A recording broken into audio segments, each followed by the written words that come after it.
मित्रों, आज मैं आपको अपने YouTube channel legal platform number 1 के माध्यम से भारतीय नागरिक सुरक्षा संहिता 2023 की विशेषताओं के संबंध में महत्वपूर्ण जानकारी देने का प्रयास कर रहा हूं। भारतीय नागरिक सुरक्षा संहिता 2023 के रूप में नए आपराधिक कानून भारतीय नागरिकों को सशक्त बनाने की दिशा में एक महत्वपूर्ण कदम है।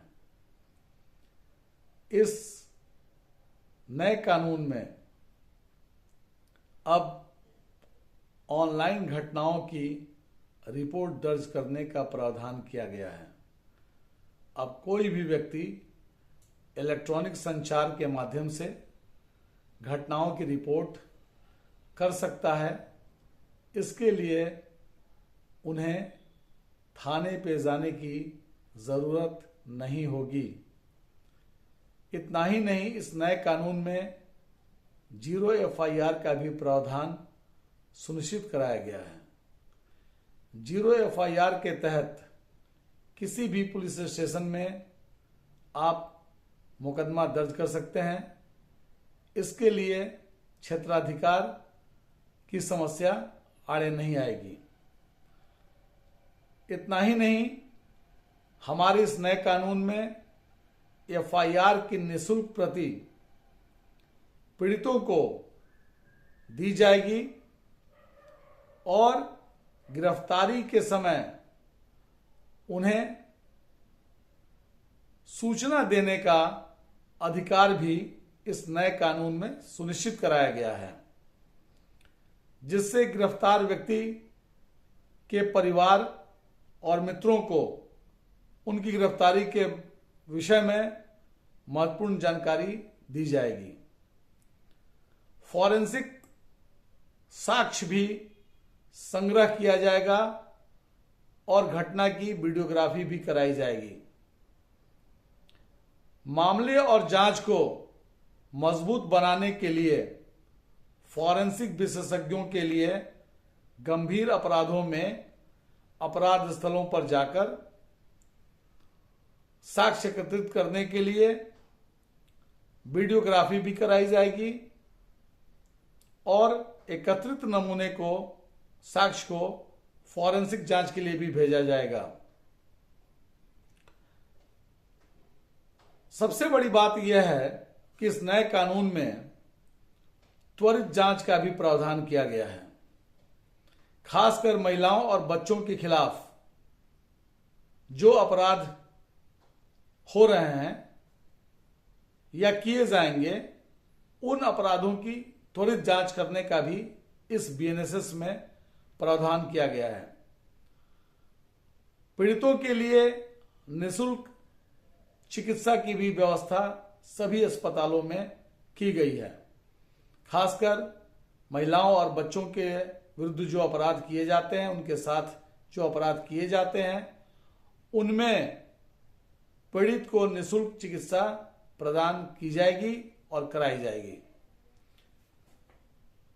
अब इस नए कानून में जो अनावश्यक विलंब ट्रायल में होता था,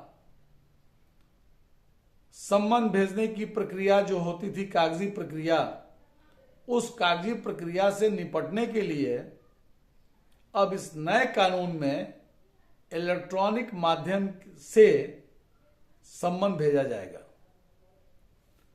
इससे त्वरित न्याय लोगों को मिलेगी। और एक अन्य प्रावधान यह है कि महिलाओं के विरुद्ध कुछ अपराधों के लिए पीड़िता का बयान जहां तक संभव हो महिला मजिस्ट्रेट द्वारा दर्ज कराया जाएगा। यदि महिला मजिस्ट्रेट न हो, तब उनकी अनुपस्थिति में पुरुष मजिस्ट्रेट द्वारा उनका बयान दर्ज कराया जाएगा। इस नए कानून में अब पुलिस रिपोर्ट और अन्य दस्तावेजों की आपूर्ति भी आरोपी और पीड़ित दोनों को 14 दिनों के भीतर उपलब्ध कराई जाएगी, जिसमें एफआईआर शामिल होगा, पुलिस रिपोर्ट शामिल होगा, आरोप पत्र शामिल होगा और जो कन्फेशनल स्टेटमेंट से रिलेटेड डॉक्यूमेंट्स होंगे वो भी उनको उपलब्ध कराया जाएगा। सिर्फ पीड़ित को ही नहीं, आरोपियों और पीड़ित दोनों को 14 दिनों के अंदर उपलब्ध कराया जाएगा। दूसरी बात है कि पहले अनावश्यक देरी ट्रायल में होती थी। हमारे इस नए कानून में अब जो एडजॉर्नमेंट केस में लिया जाता है पक्षकारों के अधिवक्ताओं द्वारा, अब उस सीमित स्थगन कर दिया गया है। अब लिमिटेड एडजॉर्नमेंट्स दिए जाएंगे। ये इसलिए किया गया है कि मामले में अनावश्यक देरी से बचने के लिए अब अदालतें इस नए कानून में 2 ही स्थगन सामान्य रूप से देगी। गवाह संरक्षण योजना भी इस नए कानून का एक महत्वपूर्ण प्रावधान है। गंभीर अपराधों में गवाहों को डराने धमकाने की भी बात सामने आती रही है, लेकिन हमारे इस नए कानून में अब जो विटनेसेस होंगे, गंभीर अपराधों को देखने वाले, उनको सुनने वाले जो गवाह होंगे, उनको प्रोटेक्शन इस नए कानून में दिया जाएगा।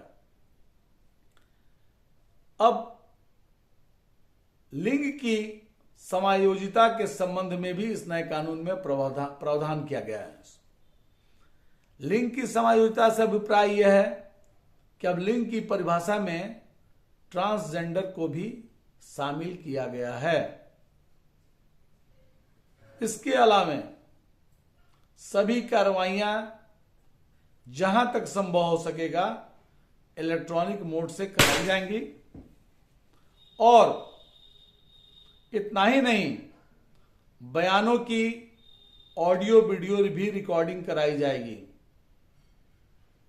ताकि न्याय निष्पक्ष और सुनिश्चित हो। पुलिस स्टेशन में जाने की छूट भी महिलाओं और बच्चों को दी गई है। इतना ही नहीं, 60 वर्ष से अधिक आयु के व्यक्तियों को तथा विकलांग और गंभीर रूप से ग्रसित व्यक्तियों को पुलिस स्टेशन में जाने की छूट दी गई है। 14 वर्ष से कम आयु के बच्चों को भी छूट दी गई है न्यायालय में जाने से। अब एक सबसे बड़ी बात यह है कि इस नए कानून में लिंग तटस्थ अपराधों को भी शामिल किया गया है और महिलाओं और बच्चों के खिलाफ विभिन्न अदालतों में लिंग के आधार पर जो भेदभाव किया जाता था,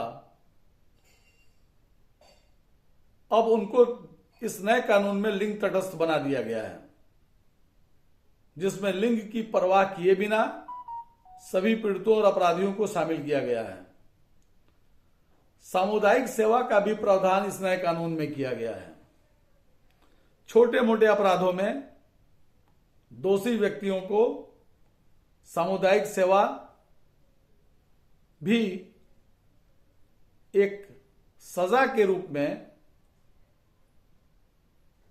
व्यवस्था की गई है कि अगर कोई व्यक्ति दोषी करार होता है या दिया जाता है न्यायालय के द्वारा, तो उसे सामुदायिक सेवा भी करनी होगी। इतना ही नहीं, अपराधों के लिए जुर्माने का भी समायोजन किया गया है। नए कानून के तहत कुछ अपराधों के लिए लगाए गए जुर्माने को अपराध की गंभीरता के अनुसार समायोजित किया गया है।